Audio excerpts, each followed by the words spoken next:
Good morning, everyone. Facebook Live. This is Hilco Homes. We are with my man Milton Vidrine here. Good morning. Be talking. Yeah, exactly. Good morning. We're going to be talking wholesale. This is a deep dive wholesale event.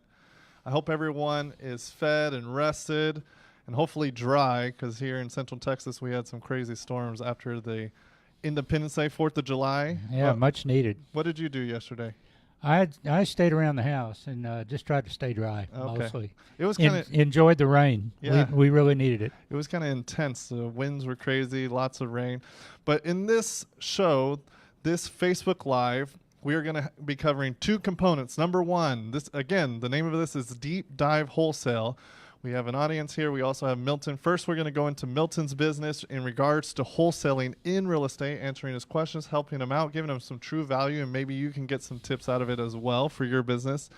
We're going to have a halftime, and then after halftime, we want to answer your questions about your business, your situations, your problems, and even your hurdles, so that myself and the Hilco team can give you some real insights and help through this process. That'd be it ain't great. easy, but it has big payoffs. So, Milton, we want to talk about your wholesaling business. Okay? Alrighty. We want to help you out. So first off, can you tell me a little bit about yourself? Well, I've had several careers in the past: construction management, IT, oil and gas, and now here I am doing real estate investments. How long have you been in real estate? Well, I've been doing real estate for almost 3 years. 3 years? All right. Right. And I really enjoy doing it. I enjoy talking to people. I enjoy my oil and gas career kind of greased the skid, so to speak, for me to be able to run title on properties. And so I enjoy researching the properties, looking for... so you're bringing those skill sets to the real estate world. Exactly. Finding the owners, checking on liens and mortgages and that sort of stuff. Enjoy doing that, and I do that for several people. Whoever calls me up and say, "Hey, check on this," well, I'll check on it for them. So let me ask you this: why did you get into the real estate space? What is it that intrigued you? What are you trying to get out of being involved in real estate? Actually, I tried to get into it a number of years ago when I lived in the Houston area. I was a member of the Rich Club. But now you're in San Antonio. But now I'm in San Antonio. Hey, we welcome you. All them Houston people, Dallas people, come to San Antonio, man. We got a Riverwalk. We got the margaritas. And after I was in oil and gas, and after the oil prices crashed, so many of us were out of a job, and I'm semi-retired. So I thought, well, maybe this would be a good time to try the real estate investment again. So it was always kind of in the back of your mind? Always in the back of my mind. That's right. And now, being semi-retired, I have the time to actually get into whatever part of it I can get into. Excellent. So what components of real estate were you trying to get into, and what are you currently practicing? Well, what I thought I would do is go into wholesaling. That's where so many people start. And it's wholesaling is good to get some quick cash in the bank, and give you some options as far as what you want to do next, whether you want to continue wholesaling, whether you want to do buy and hold, whether you want to flip. Just opens up your options once you got some moolah in the bank. So what is it about wholesaling that attracted you? Just that I have the time to do driving for dollars, driving around looking for vacant properties. And I've really found myself quite at ease with calling homeowners, going and knocking on doors in the case of pre-foreclosures. I've really enjoyed doing that. Okay. And so it's and besides, like I say, it's the opportunity for quick cash, and working with other investors as well. Awesome. So I know we have a lot of people that are still piling in since we started this video here. Again, we want to get your comments. We'll be answering your questions later in the show as well. But right now we have Milton here in the Central Texas area who has his own real estate wholesaling business. Wholesaling, again, for a lot of people who may not know, renting, landlording, flipping get a lot of attention in the real estate investing space. But wholesaling is a great way to get into the real estate arena, the investment arena, with little money and high return, and it's a great way to kind of learn the process. So basically what you're doing is you're contracting properties and you're selling your rights on those contracts. So, by the way, we have a whole bunch of people saying hi. I just wanted to say hello to Jin Woo, longtime follower. Thanks again. If you have any questions, make sure to ask your questions, everybody. Anthony Jenkins, we got Aaron joined us. Aaron. We got some really exotic names. I like this name, but I can't pronounce it. I apologize. What is it? Iftikhar. Thank you. Iftikhar. I'm going to lose my job because I can never pronounce anybody's name. Iftikhar Ali. So if you guys have any questions or comments, we're going to, Marco, I'm going to get back to Marco. He's going to be going in depth with Milton in how he can help him grow his business. Okay, so let's get into it, Milton. You said you've been coming up on 3 years. By the way, the 3-year mark is usually when there's a big turning point in a lot of people's businesses. It's where you move from being unknowing to more of a professional, knowledgeable, and a lot of things can start taking off. And I've experienced that myself personally. So let's talk about your situation. What are some issues, problems, or arenas that you want to cover where we can help you? Well, I agree with what you say. At the 3-year point, it's been a little frustrating that I haven't been able to do more business than I have, especially since, you hear about these people that go out and, I bought 3 houses in the first 90 days. And it did not happen for me, but I do feel more comfortable with the process. Let me make a quick comment on that. Sorry to interrupt you, but no, it's okay. When it comes to real estate, what some people need to remember is to have patience. Okay, a lot of us, and the attractive nature of real estate is the capacity to make some major changes, get big chunks of money very quickly. However, that is not the typical process. That's not the norm. And what most people forget is what you're trying to do is build a business.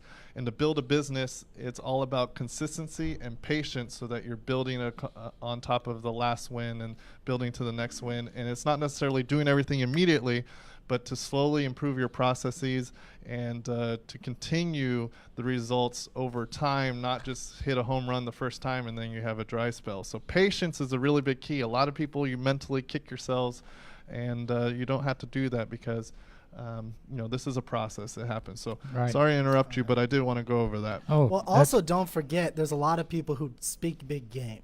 Which we talked about yesterday. There are a lot of fakers. A lot of people will say, I just did 10 deals before I had breakfast. It's like the guy's done a deal in his life. So. That's true. That's very true. There'll be a lot of people, especially on Facebook. Facebook is a great platform to kind of puff your chest a little bit and even fabricate the numbers a little bit. And then you have all these other people watching the individual that does that. And they're like, well, what's wrong with me? How come I'm not having the same results? And those results weren't even true to begin with. So. Well, that was exactly my feelings from time to time. But I'm nothing if not patient, and I'm determined. All right. And I enjoy doing it, and I've got the time to do it. And so that's why I've stuck with it. And okay. I keep thinking that you're the little engine that could. That's right. We all are. And, I keep thinking that if I stick with it, especially if I look for some professional assistance for somebody who's done good things in the past and is knowledgeable about the whole process, that I'm sure it's going to happen. Well, maybe we can help you find those professionals, but we'll do our best in the meantime. Well, I was talking about you. Well, okay. So give us some issues, some problems. What are some things that we can go over right now that everyone's kind of brought up to speed? All righty. Well, as far as pre-foreclosures go, there's fresh meat every month, so to speak. There's new foreclosures. Most of them are new. They get carried over from one month to the next from time to time, but there's no problem finding foreclosures, and I have no problem going and knocking on the door and talking directly to the homeowner. There's no shortage of vacant properties around San Antonio. It's a big city. And it's hard to drive anywhere that you don't see a vacant property. Of course, being a real estate investor, I'm always on the lookout for vacant properties. So, if you look for them, you can find them everywhere. Totally. And then other places, the county website. Well, let me ask you this, Milton, because earlier when we were talking, you were mentioning that you've been doing this almost 3 years now, so you've become a lot more proficient at actually generating leads, where that might have been a struggle, and that is a big struggle for a lot of people. But you mentioned where you were having a little bit more struggle was actually converting leads into actual contracts. And actually, probably my biggest the biggest problem that I think I'm having is contacting the homeowners. When you come across a vacant house, or when I come across a vacant house, I have had some trouble finding good phone numbers for homeowners. And even if they do seem to work, like, you can leave a voicemail. So many times they don't return the voicemail, or if you mail them a letter, they don't return the letters.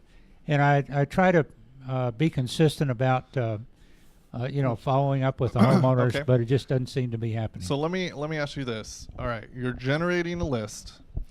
It's pre-foreclosure. What are these lists that you're generating? Driving for dollars. Driving for dollars. I just pick a neighborhood and drive around the neighborhood, see if I can find some vacant properties. So you're generating lists through all these different methods, and you're mainly just getting addresses. Is that correct? That's correct. Okay. What have you been doing once you get the addresses? Once I get the addresses, I'll take that back to the house, look up the homeowner's name and mailing address if it's different. So you go to the county website. You look up the property address. That gives you the owner's name and the owner's mailing address. Right. Okay. Value on the property. Tax assessed value. And the assessment, and then I'll go to the tax assessor's website. Just do a quick check on the tax status. Do you go to the county clerk website? I do go to the county clerk. Yes, for the taxes.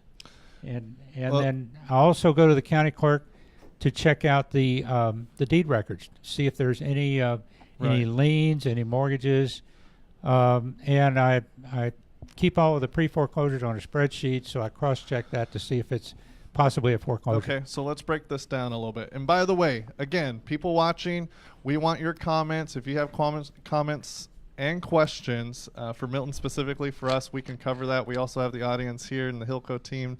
They can jump in and give some feedback as well. But so you're generating these addresses. You look it up in the county website to figure out the owner's name, owner's address, mailing address. Right. You also do some additional research to see on the tax website if there's any past due taxes. Maybe that shows a sense of motivation. Deferred taxes. Right. You're also looking on the county clerk website, which, for instance, if you go to bear.org for Bexar County, if you go to the government section at the top, there's a drop down. You'll see county clerk. If you click on that, you can actually do searches of all kinds of different documentation that is recorded at the courthouse, which includes deeds, all kinds of different information. What you're looking for as you're doing this research is any way in which you can contact the owner. So there may be additional mailing addresses that didn't come up on the tax assessor website, or if you get really lucky, some sort of document that has a phone number on it. Right. That's not typical, and it's kind of a rarity, but when it happens, that's gold. You can find all kinds of information on this county website: marriage licenses, POAs, power of attorneys. There's like federal lien documents on there. Lawsuits, there you go. So you can find out a lot of information. Now, this is very time consuming. It is. But there can be a high reward with it, okay? But you said the main thing is you've been having trouble getting phone numbers. You're trying to get phone numbers. When have you gotten phone numbers where it's been successful? Well, I get my phone numbers from whitepages.com. White Pages. So this is a skip tracing service. Yeah, it's Do you not pay for this service? I do. How much is it? It's $20 a month. $20. And then in White Pages, what information can you put in and what information do you get out? What I do is I'll put in the name, the homeowner's name, and the city and state. Normally it's San Antonio. In different combinations, I imagine. If you put in the first name and the last name, White Pages will give you all combinations of that name. Okay. Even similar names. And it's not unusual where White Pages says, okay, you've got 100 plus responses. You know, we've got at least 100 names with somebody's name that resembles that. Mm-hmm. So the trick is to find out which one of those 40 or 50 or 100 is, you know, it's like the old TV show person. To tell the truth, you know. Okay. Which is the real homeowner. So when you get all of these phone numbers, because you get a bunch of phone numbers using White Pages, right? If I find who I think is the real homeowner, it will normally give me the current number, or what it thinks is the current number, plus it'll give me other phone numbers as well. Other phone numbers like relatives or old phone numbers? Old phone numbers of the homeowner. Okay. And it'll give both cell numbers and landlines. Now, have you tried other skip tracing services, or you've primarily only used White Pages? I've used only White Pages. Okay. Okay. Looks like we have a question or a comment here. Well, we have a lot. You have about 30 some odd people watching. All so right. It's hey, all right. Good morning. You're killing it. And hello, everybody. I just wanted to give a shout out. I'm making you a celebrity, Milton. I'm making you a celebrity. I just wanted to give a shout out to Joseph, who said to make sure we listen to Milton as well. He says, I've been in wholesaling for 8 years. We must listen well. Very important skill. Yes. But also, thank you, Joseph. I screwed up the name again. What is it? Iftikhar. Sorry, I got my phone in front here. Iftikhar Ali. He said, how about Spokio.com? Sorry, I had my phone in front of the camera. Have you used Spokio? I have not tried Spokio. Okay, so there's a number of different websites. There's Number, which instead of an M, there's a W, so they kind of like flip the M upside down. That's one. There's Spokio. There's White Pages. A lot when you do research with more known wholesalers, they'll suggest actual services like TLO or LexisNexis or even Microbuilt. Those you have to go through a few different hurdles to get accepted or allowed into their service. For instance, when I had Microbuilt, we had to have a password on our computer, a filing cabinet at our office. They physically came down, as well as a shredder and a few other criteria. We had to submit an application.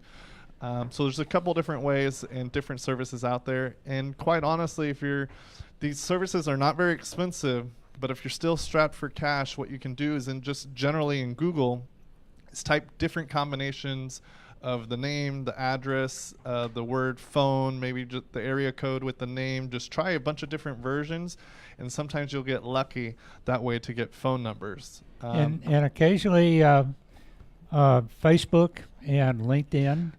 You read my mind. I was going to go right into that. So the new way that is becoming more and more effective, and we got a comment over here in a moment, that's becoming very, very effective to find individuals is Facebook. So if you have, again, when you look on the county website, it's going to give you the owner's name. And when that happens, type in that owner's name in the search bar of Facebook, and there might be 20 people that pop up. Well, message all 20 of them. Hey, I was looking at this house. I noticed it's vacant. Are you John, and you own this house or whatever? And you'll be surprised. All these items in which we're discussing are very time consuming. But if you don't have the funds, or your funds are strapped right now and all you got is time, these are the methods in which you can get started, where you can turn in your time, and eventually through persistence, determination and patience, like you were mentioning, right, you'll get an actual deal. So you just don't want to keep on there. So what comments we got over here? One of the ones that I've been. By the way, this is Mr. Juan Bustos. You got to introduce yourself. The Mr. Juan Bustos. That's right. He's part of the Hilco team. He trains our guys. He shows them, and ladies, and shows them how to do it right and do it effectively and actually produce results. Yeah, and sometimes they actually work out too. So imagine that. One of the ones that I use that's been pretty successful is TruePeopleSearch.com. It's free.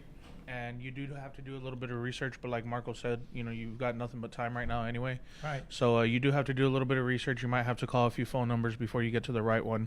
But the times that I have used True People Search, it's been successful. It's been on point when I've had to find somebody. Very cool. The trainees as well, the people that I train, I tell them to use it. And most of the time, though, like I said, just a little bit of research. You just got to use common sense, match the name, because it'll show their previous addresses and all that stuff as well.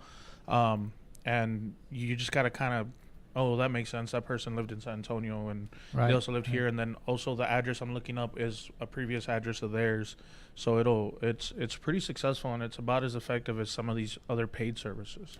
Well, so I'm going to try that. TruePeopleSearch.com. But that's it's good that you mentioned it because especially if the homeowner's mailing address is different.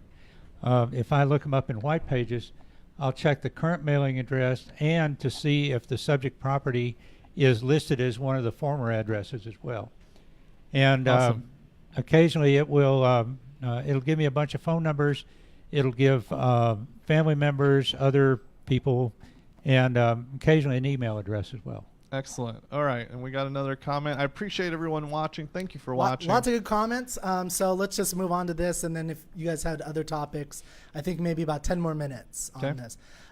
So Chase, our resident Sherpa over here, said a good point that if the car, damn it, whatever, I'm fired, and Chase have easy names to find on Facebook. So that's a good point. If you find a really complicated name, good chance it'll be on Facebook.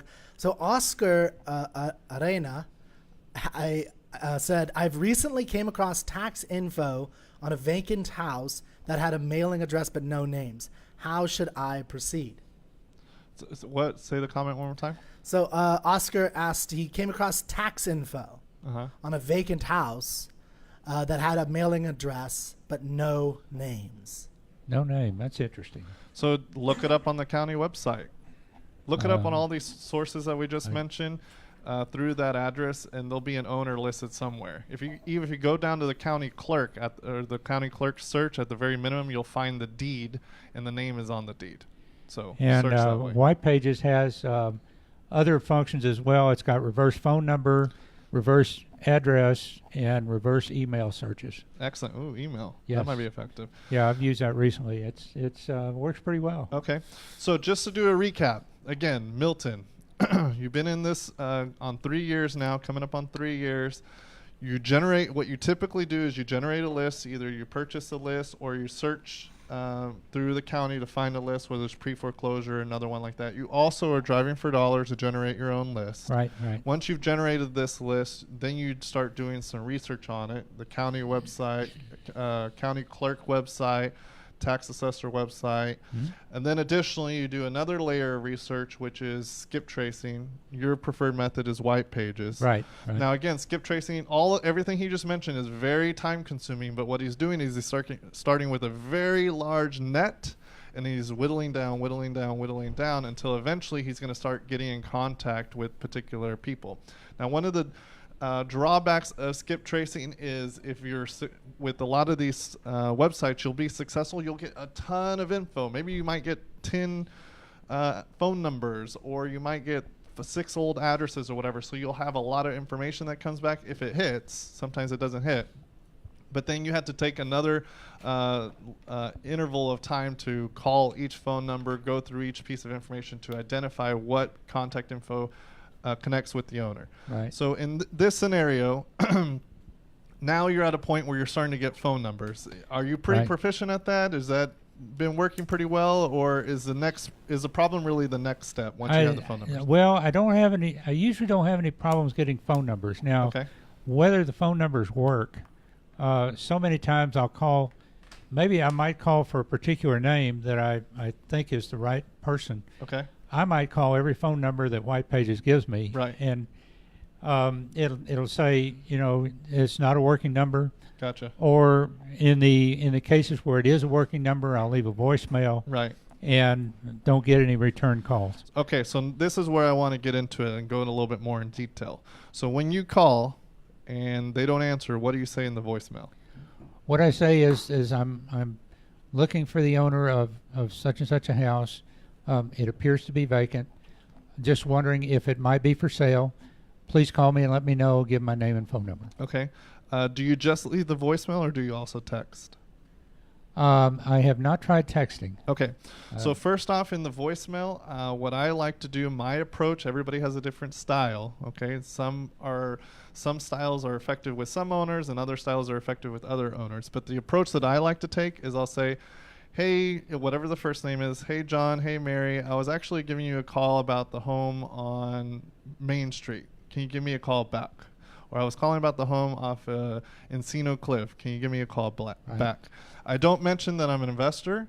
I don't mention that I'm trying to buy the house. I don't mention that are you the owner or any of those things. What I do is I try and give it enough information to where they're like, why are they calling me? They're obviously calling about the house. Right. But not too much to where they eliminate me and they say, I don't want to call that person back or avoid me, and then they recognize the phone number and start avoiding me. Right. And I don't, especially on the voicemails, and even if I am able to talk to a person, I don't mention up front that I'm an investor.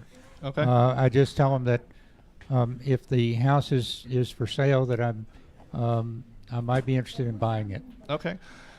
All right. So we got another comment over here in the house with Mr. Chase. What you got, Chase? So I guess my thought was for all this discovery work, web searching, it seems like pretty low skill tasks that might be able to be outsourced, either to somewhere local in San Antonio, or hiring someone maybe part time. I just wonder if any of you guys have used anybody to outsource some of that. I won't call it grunt work, but some of that tedious, time consuming stuff. That's right. I have not tried that. With my he's asking for a job. Hey, I've definitely pounded those phones before. With my experience as a landman in the oil and gas industry, that's what we did. Is we researched deed records to try to find mineral owners of certain properties. So, I feel like I'm pretty proficient at doing that, but I have not tried to hire anybody else to do that. I'm on a bit of a shoestring budget, so I figured even though it's time consuming, as much of that as I can do myself, that saves me some money to use in other areas. Plus, you mentioned at the beginning you enjoy that component. You I love doing it. You mentioned that you wear your PI hat whenever you get in front of the computer. That's right. Yeah, okay. Change different hats, Well, actually, what Chase mentioned is actually very important and critical. Especially as you start doing some deals and you bring in more income and you have enough room for a particular budget. What you need to do is identify the arenas that you don't like or are time consuming for you, and then outsource them and delegate them. You definitely can hire a VA to do skip tracing for you, and there's even companies out there that do mass skip tracing in bulk. So you just send them an Excel with 100, 200, 1,000 addresses, and they'll process it for you, and they'll give you all of the phone numbers back.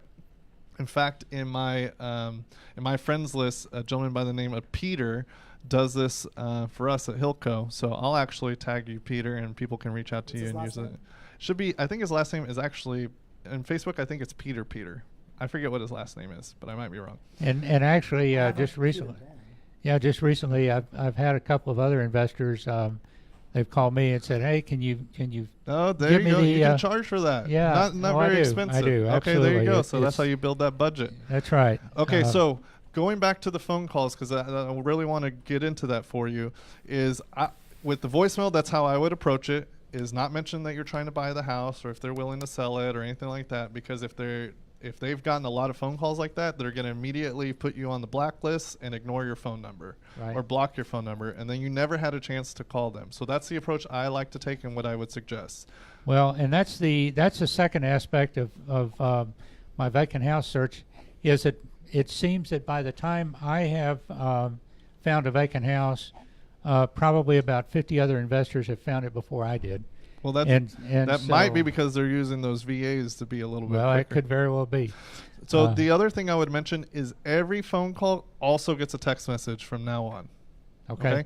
Whether you leave a voicemail or not. If you called them and they do not answer, send them a text message with the same verbiage I just mentioned, which is, "Hey, Mary or John or whomever, I was just giving you a quick call about your house off of Main Street. Give me a call back when you get a chance." That's the text, okay? So every phone number gets a phone call, and every phone number also gets a text. Okay. Additionally, how many times are you calling these numbers? Do you call the one time, leave the voicemail, and then go from there? I will call if it looks like it's could be a pretty good deal. If it's a nice looking place on the outside, I may call them 2 or 3 times. Okay. I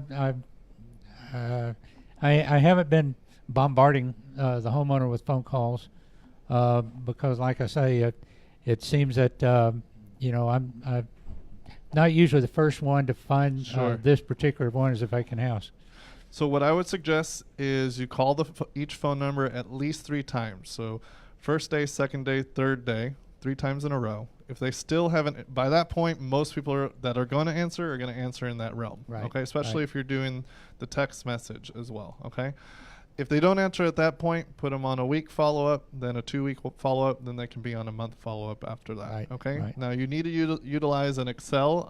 I prefer a CRM system to kind of keep track of when you need to be calling, and those dates you kind of pre-program for yourself. But that's what I would approach. That's probably going to be my next step. I keep everything in Excel right now, but I should probably step up to a CRM. Okay. You can use podio.com for free, and it's a great starting Right, point. But if right. you use an Excel, which I used a lot, just make sure there's a follow-up column, and each lead has a follow-up date. Every lead needs to have a follow-up date. Right, Okay. right. Now we're going to be wrapping up here. We're going to do like a little halftime show. But before we do that, is there any?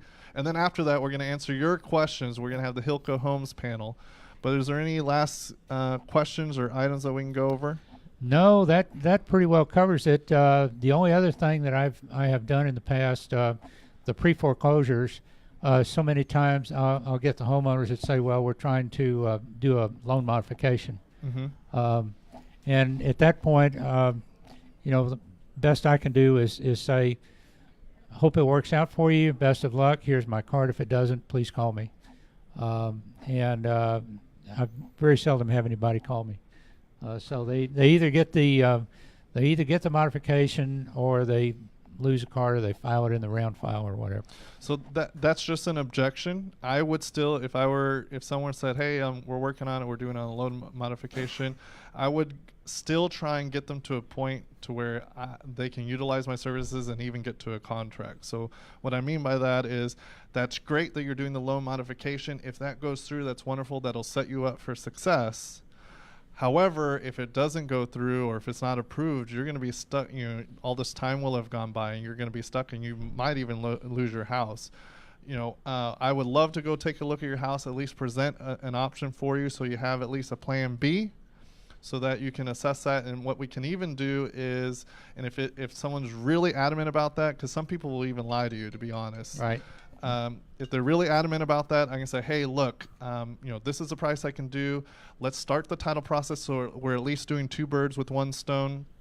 You're working on the loan modification, but at the same time, you have a contract for sale. So if the loan modification doesn't work out, then you have this set up, and we can close it for you before the foreclosure date. And you can even put in special provisions. Don't forget, special provisions is that's my favorite part of the contract. Right, you can write right. specifics to make it comfortable for all parties involved. You can write in the special provisions, this contract is void if seller is approved for loan modification. Right. And I always remind them that just because they're working on a loan modification doesn't automatically prevent the lender from foreclosing. Exactly. So I would still make that push, so that you can still set them up so that if that doesn't work out, they have another exit strategy compared to they're just going to lose their house anyway. Let me be a plan B. Right.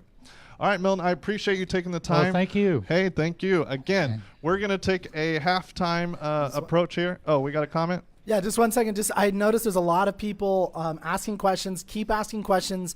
We're going to do a second part. We're going to keep this live going. We're going to do a second part with the whole Hilco team. They're going to do a panel and go through the questions you've already asked and any other questions you have as well. So keep asking the questions. I'm going to run a training video, a very special training video that's only for Hilco people. We're going to put that up there while we're setting up the panel. But before we do that, Marco has someone to thank, a special sponsor that we all love. And make sure you check out this person's podcast. So, Marco? Again, we really appreciate everyone that's been watching. I'd like to thank everybody for tuning in this morning. That's right. And make sure you reach out to Milton, because y'all can be doing deals together. He's looking for deals. Maybe Absolutely. You got buyers. Hey, right there. I'll work with anybody. But we just want to say thank you for watching. And we really wanted to bring to your attention Jake of All Trades. He's a local San Antonio gentleman who actually is a financial advisor. He focuses on millennials to give them a financial education and help them prepare for their future financial situation and even retirement, because quite honestly, a lot of people in my age aren't really thinking about it. but he helps everybody in all realms, in all situations. And he has a podcast called Jake of All Trades. It's a really interesting, intriguing podcast where he talks to individuals down at the Pearl and actually interviews particular individuals in their situation and even different business owners out there and how they approach it. Hillary and I were even on that podcast. So Very we're going to show you a little bit about it. Check it out. Jake of All Trades. Thanks, everybody.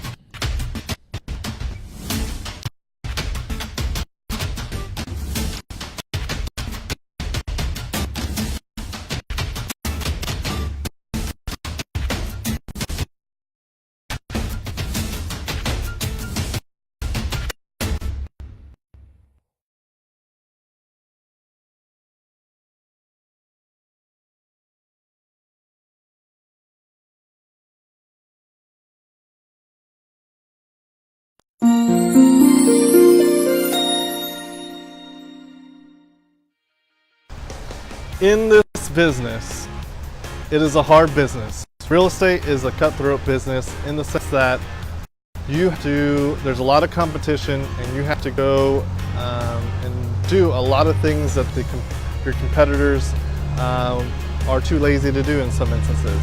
On this journey, you are going to encounter a lot of rejection, and you're going to have a lot of people giving you objections along the way. So that is why we chose this setting. We have the Buddhist monk over there, Zen piece, and we have the koi fish. When you are encountering rejection and those objections, you need to kind of harness your internal calm and realize that this is just part of the process. You are a salesperson, a salesman, a saleswoman, and you have to be willing to know that part of the job is a lot of rejection. You're going to get a lot of no's. Some no's will be nice, and some no's are going to be rude and in your face. They're going to say, fuck off. But you have to be willing to listen to that and get through that and go beyond that. When people tell you no, you have to question their no, find out why they're telling you no. If you're having a conversation with a person and they initiated the phone call or they reached out to you first and then you reached a no, find out what was the original motivation for them to reach out to you. Don't just receive an objection and then fold your hand. Test it. Find out what their initial problems are. Listen to the situations of the people. And what you'll find is you can turn a lot of rejection into objections that you overcome, and that they're just, in essence, hurdles that you have to figure out a way to jump over. And if you do it the right way and you have the right mentality, you'll be able to generate more success than most people out there, because a lot of people can't handle no, a lot of people can't handle rejection. So at the end of the day, it's going to make you more mentally tough, and it's going to create a lot more success for you, because you will be able to generate success and results out of the hardest situations that most people cannot handle that rejection, and most people cannot handle those objections. So remember, harness your internal calm and never take no as an answer.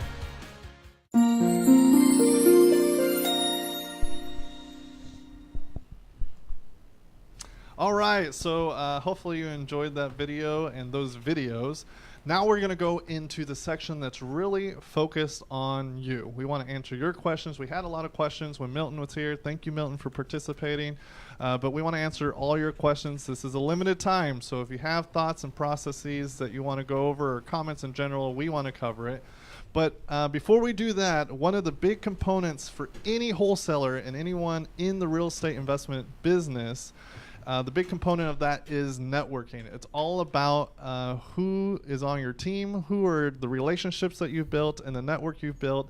The real estate business, quite honestly, is a people business. Very simple, a people business. And tonight is a great opportunity to network. And Juan's going to tell us a little bit about it. What's going on tonight? Guys, there's going to be a great event. Like Marco was saying, there's one of the best ways to get started and continue consistently wholesaling is to network with other wholesalers or other investors and whatnot. There's going to be a great event tonight being held tonight at 6:30 over off of Northwest Loop 410. The address is 838 Northwest Loop 410. It's a Longhorn Investments mixer. They're gonna have some. They're gonna have some drink tickets for the first people that get there. For the first 60 people that get there, they're gonna have some food for the early birds as well. And you're obviously gonna be able to buy your drinks and whatnot.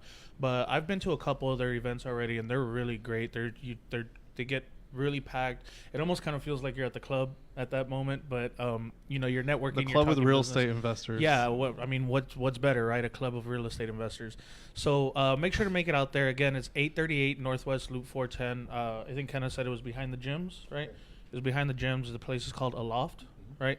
It's going to be a great event. Longhorn Investments, guys. Make sure to be out there. I will be out there. I might be there a little after 6:30, but it starts at 6:30. So I want to see everybody get out to that event tonight.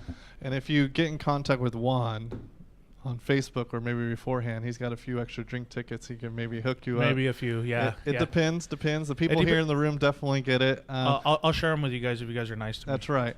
But seriously, this is a great event. I've been to the event. There's tons of quality individuals that are participating in all aspects of the real estate business. You want to go to this event. Jade Flores is hosting it along with Tim Macy. They have some great sponsors as well. Take advantage of it. We can tag them in this video, Jade Flores and Tim Macy. But again, we want to go into your questions. So really quickly, these are some members of our Hilco Homes team. First, we have Kenneth Godley, who just closed a $39,000 assignment contract. What was that, last week? Last Tuesday. So just a little bit over a week. He did it right in time for 4th of July. So he's going to be answering your questions as well. And then, of course, we have the loudmouth Juan Bustos, who's going to answer your questions whether you like it or not. So we want to go over that. So let's go ahead and get started. I know there were some that were already situated from earlier. Okay, yeah, so make sure you guys are asking your questions. And I got a challenge from somebody on how to pronounce their name. And he's given up at this point. Yeah, I think I can't do it. It's oh man, where was it? Okay. So I'm gonna try this. 1 second. Kwa-Chong. It's it's Kouaxiong. Two different. So I apologize, but thank you for the challenge. I did my best. Thank you for watching. Yeah, thank you for watching. Despite the butchery. Despite the butchery, we respect you and we want you back, even though we spell your name wrong. Okay, let's using color envelopes for mailers. Does that matter? Using color envelopes for mailers. Remember, we can hear you guys. Using color envelopes for mailers. What do you think? Do y'all have any comments? We usually just use white envelopes, handwritten white envelopes. Color envelopes, I could be wrong, but just to me, if I see a color envelope, I'm automatically assuming it's like junk mail or something from Target that I don't want or something like that. Like, I don't go to Target or Walmart or anything, but like if I get a colored envelope, to me it seems almost like junk mail. I just use handwritten white envelopes, really. If you handwrite them, you're more than likely to get a response like that. So obviously the reason you want to use a colored envelope is to grab the attention of the person you're sending it to. Okay, now all of us are trained to just throw mail away really quickly. So colored envelopes can be effective, but they're only effective in that short instant moment where they notice the color. But depending on what it looks like, they're still going to eliminate it. So what are the key components, whether it's colored or not, and for how we handle it, is handwritten. If you can handwrite the envelopes, that's really going to get some people intrigued to be like, whoa, this is a real letter from a real person. And actually using a stamp on the envelope rather than just printed on postage, that can also help with the effectiveness. People just reading the information. Ultimately, when it comes to mailing in general, you want to do A/B testing. The way you can do that is through phone numbers. Track through 2 different phone numbers. Try a colored envelopes group and then a white envelope group, and you can test from there. Next question.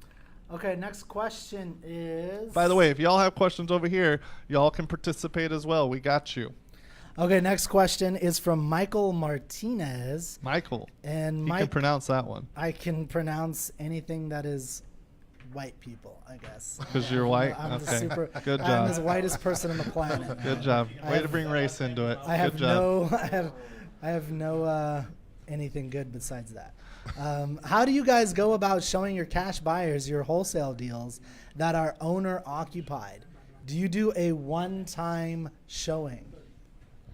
Well, with the owner-occupied properties, of course, we try to set things up that are convenient for everybody. Ideally, when contracting the property, access is definitely an important component.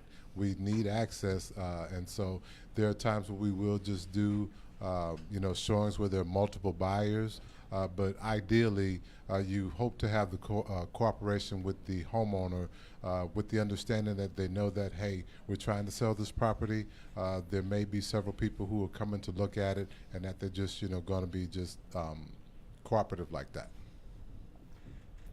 Is this a comment or a question? Yeah, I have a comment on the letters. I've sent out a lot of letters with colored envelopes and white paper.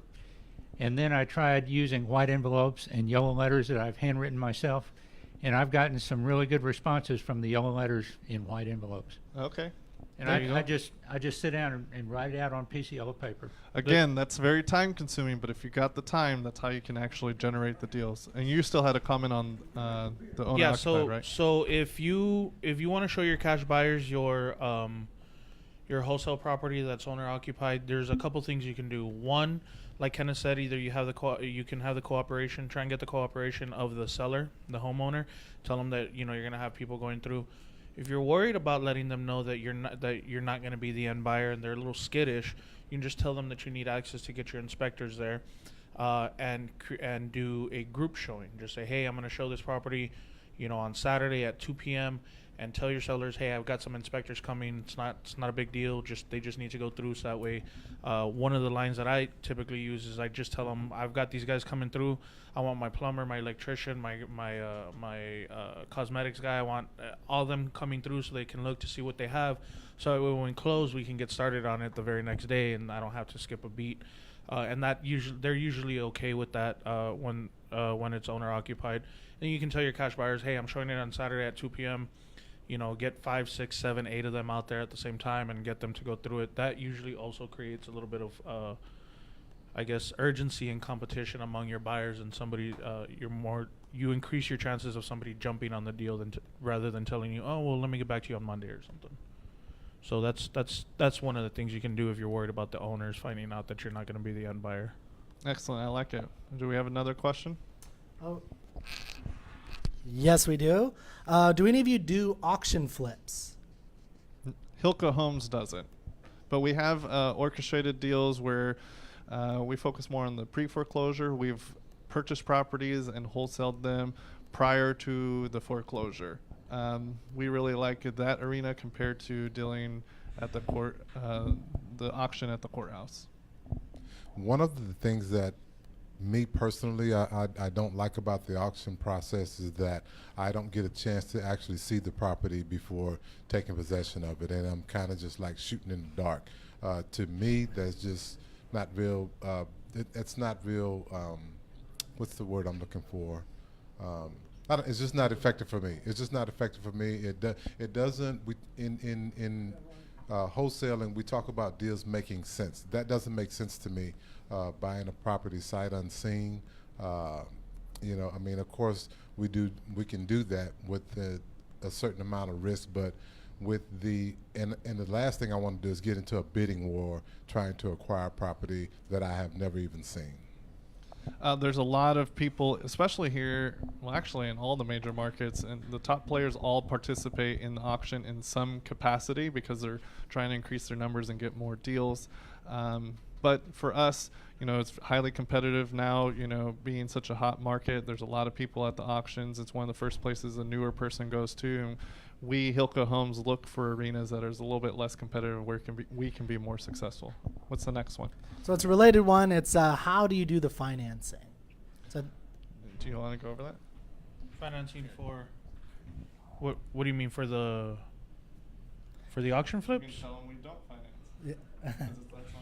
Yeah, no, we don't finance. But if you're looking for financing, you can either get private money lenders, hard money lenders. I recently used Texas Quest Capital with Daniel Fleming to fund one of my personal transactions. This wasn't and Jade Flores is also a hard money lender. She'll be at the mixer tonight. They're the ones holding the mixer Longhorn Investments. But yeah, as a wholesale deal, you can actually use transactional funding. I mean, typically you're not supposed to do. The idea is to have it sold before you close, so you don't have to use any sort of funding. But yeah, you can use any one of those, whether it be private money or hard money. Cool. It sounds like this individual is the same person. He also asks, do you buy and flip auction properties and do the same day close? What about online auction? So it sounds like Dana Marker is interested in flipping, which is different, right? Then you can inbox me. I got some deals for you. Yeah. Oh, okay. There you go. Okay, but we have a live question here. If you guys have questions online, I think we're going to go for another 5-7 minutes. So get your questions in now. We're going to cut to Hernando. Yeah, thank you, Kurt. Which is a name I used to get wrong all the time. Right, How do I get every name wrong? Yeah, you got it. My question pertains more towards the wholesaling a property that has tenants in it. So how would you structure that when you're promising the end buyer that the house will be delivered vacant, and so you're showing the property, you're trying to get the end buyer for the property, and at the end of the day, for whatever reason, you don't find a buyer for it. In the meantime, you told the seller that the tenants have to vacate in order for you to sell this property. And what if the tenants already moved out and you can't, at the end, sell the property? That kind of scenario, how do you work that out? So typically with a property that has tenants in it, if they've got a lease, you're gonna have to find a buyer who wants to pick up a property with tenants in it, right? But if they're on a month-to-month, most buyers are gonna want that to be vacant anyway. So I mean, you're gonna have to find a buyer. Like there's no, I mean, you can back out of the contract, but the reality is, you're gonna have to find a buyer, and if you've negotiated it correctly, you shouldn't have any problem finding a buyer for that property, and the tenants will have to be out. You can tell the tenants, what I've done before is I've told the tenants, hey, I'm buying the property. I may or may not need you to leave. I would make plans to leave, but you might, I might, end up keeping you here. And so that way they're making plans to leave, but then there's also the possibility that they might stay. Does that answer your question? I'm not sure if that answered your question. Okay, also as an additional comment to that, first off, when you're talking to the seller, you need to determine exactly are the tenants staying or not staying. We always try and make it to where the tenants are moving prior to closing so that the house is vacant when we give it to the buyer. You open up the doors to more buyers that way because less buyers are willing to take on a property with a tenant that they did not bring in. If the tenant has a lease, then the new buyer has to honor the lease regardless of change of ownership. If they are on a month-to-month, then you need to explain to the seller that, hey, yes, we can try and keep the tenant in there. Usually a lot of sellers want that to occur, but that tenant needs to go through our typical application process and be approved. And if they don't meet the approval, then they would have to move out. Or they would need to pay a higher security deposit. That's another method. This all needs to be explained to the buyer. The buyer needs to understand completely and fully what's going on with the house and the tenant situation, and they need to agree in it or agree on it. In the assignment contract, we delineate whether or not the tenants are going to be with the house or without the house. We've had situations where we sell a house with a tenant in place. They were a problem tenant, and the buyers understand that and are willing to do an eviction after the fact to get them out if it comes to that point. Now, if that's the case and you have a problem tenant in there, clearly you're going to need to make sure that the deal makes sense from a number standpoint and even sell the property at a little bit more of a discount so that the buyer is compensated for the additional time, vacancy time, eviction time, and costs associated with it. So there's a lot of components, a lot of areas that you need to discuss, but you need to make sure all parties are involved and acknowledge it and are brought up to speed. We got a comment over here, but did you have a comment beforehand? Yes, because I thought I heard Hernando say something about the owners actually moving and then not being able to sell the property. Is that correct? Did I hear you correctly? And so I guess just the way to avoid that is that if you've negotiated the deal properly and managed expectations and kept everyone informed of everything that was going on, that's not a problem that you're going to run into too much. All right, what do you got over there, Ignacio? Is it a question or a comment? Yeah, it's a question because yesterday we had a meeting of investors and there was a lady was making a comment about some areas that they don't allow to bring investors if you're not 55 years old. Oh, okay. So It's, because it happens. yeah. So are you asking if that's true? What do you guys do when that happens? So you're saying like select neighborhoods that have like a deed restriction of some sort, or like an HOA kind of scenario where the owner has to be homestead, like they have to live in the house and they have to be older than 55? Yeah, they have to be 55 and older to be able to buy the house. Okay. But can they keep it as an investment, or do they have to be homestead? I don't know about that one, but I can tell you because this lady, she was mentioned to us, and that was, we were kind of stunned. Honestly, I've never encountered that scenario. I imagine, I know there are some neighborhoods where it is focused it's like a senior community. Exactly. And typically, if they have a deed restriction like that, it's usually, they have to be it has to be the homestead for the individual. Like, they have to be over 55, but that's the house they live in. They can't just rent it out. Yeah, this one what happened is what's there in Converse area. In Converse area? Yeah. So if that's the case, then you're not going to be looking for a typical investor buyer. You're going to be looking for more of a retail scenario. A house like that would actually be best as a wholesale scenario. And wholesaling is basically kind of like a hybrid, is in between wholesaling and retail. The best approach would be to purchase a house, actually take title, clean it up, do minor repairs to it if it needs that. Which would include, maybe some paint, maybe cleaning out the house with dumpster, some lawn work, that type of thing, and then put it on the retail market with an agent so they have access to retail buyers, because finding a particular buyer that's over 55 that they're going to purchase for their homestead is going to be difficult to find. So you need to take advantage of putting it on the market. I haven't encountered that situation, but that's how I would approach it if that scenario came up. Does that help? Thank you. Yeah, good. Hey, great question. I wasn't even ready for that one. Yeah, all right. That was a good question. Throw a curveball. Okay, so I think this will be our last question. All right, last question. We got a couple questions like it, and there are a couple more questions on the thread, so keep them coming. And if you want, you can message at Hilco Homes your question, and if you do that, then that we'll take that for the next time we do an Ask Wholesale show, and kind of help you guys in that way. But keep asking your questions. We will get into the questions later after we end the broadcast. So the last question, more than one person asked about this, and it's about virtual wholesaling on nationwide. Do any of you virtually wholesale nationwide? How do you sign contracts that way? How do you deal with there's another question, I'm confused how to get contracts signed and view property without being near it. How do you do all that stuff? So I think if you guys could try and answer that in maybe 5 minutes. Sure. Well, we just closed 2 deals in Memphis. Do you want to discuss that? Sure. So we have a franchisee in Dallas, and he connected with an investor out there in Dallas who the investor was also a wholesaler, and he mentioned that he owned a couple properties in Memphis. So what our guy did, his name is Omar, great guy, hard worker.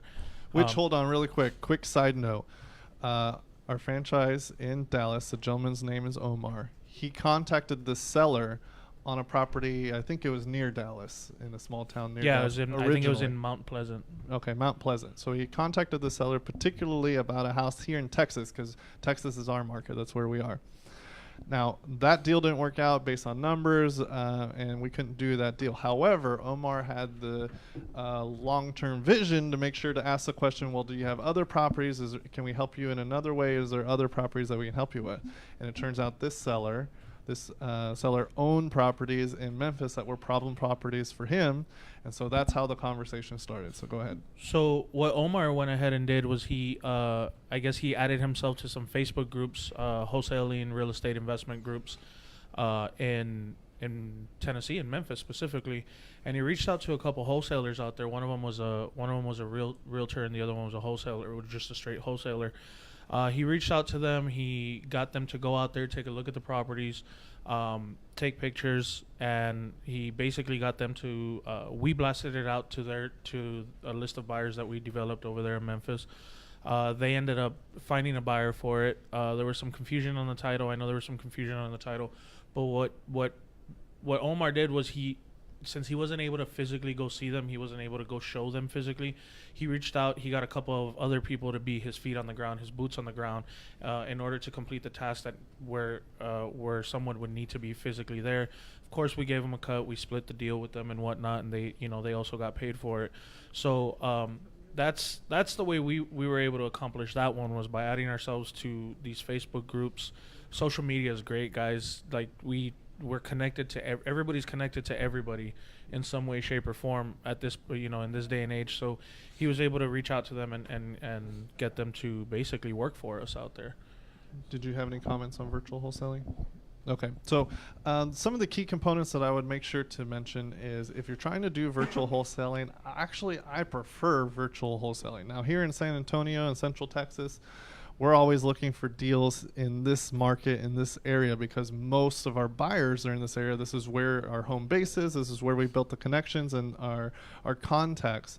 However, even in San Antonio, we'll do deals that could have been virtual. We never went to the property. We orchestrated it all virtually. But really what you need to do is look at all your leverage points. Always be asking yourself, how can I make it work? If I can't physically be there, or whatever the problem is, how can I make it work? So as an example, if you don't know what the contract is, or the documentation for the contract in a particular state, go to that state's real estate commission website and see if they have any forms that you can download for free. Texas does. But additionally, leverage some resources. In this case, with the Memphis deals, we had a wholesaler that we had that was our point of contact for the Memphis deals, and we said, hey, can we use your contract? What contract do you have? And we leveraged their contract to be able to contract with the seller. Their title company. We used their title company, and we even we originally had them draft up the assignment, but over time we had to redo it because of some title issues, so we used our own assignment contract. But it was pretty straightforward. Whenever we needed something, we leveraged the contacts we had in that market, and the trade-off was they got a cut of a deal. So, hey, Mr. Wholesaler, we have some deals in whatever market, in this case Memphis. We want to move it. I know that you have a buyer's list. If you move it, let's do a split, maybe a 50-50 split, or you get a flat fee or whatever. But leveraging social media, leveraging the internet, and then communicating through phone and email is how you're going to be able to accomplish those goals. Good. Exactly. Any last final questions or comments? I know that was the last one, but just in case. Yeah, we got questions, but we're gonna have to wrap up. I mean, so again, we're highly appreciative of you participating. Everybody here, thank you for taking the time and giving us your comments, your feedback, and your chuckles in the background. And everyone here watching live, again, we do these Facebook Live videos in an effort to bring you some value, to give you some help, and to answer your particular questions. Now, in the first part of the show, we did have Milton. Reach out to him. He's active here in the or in the San Antonio area.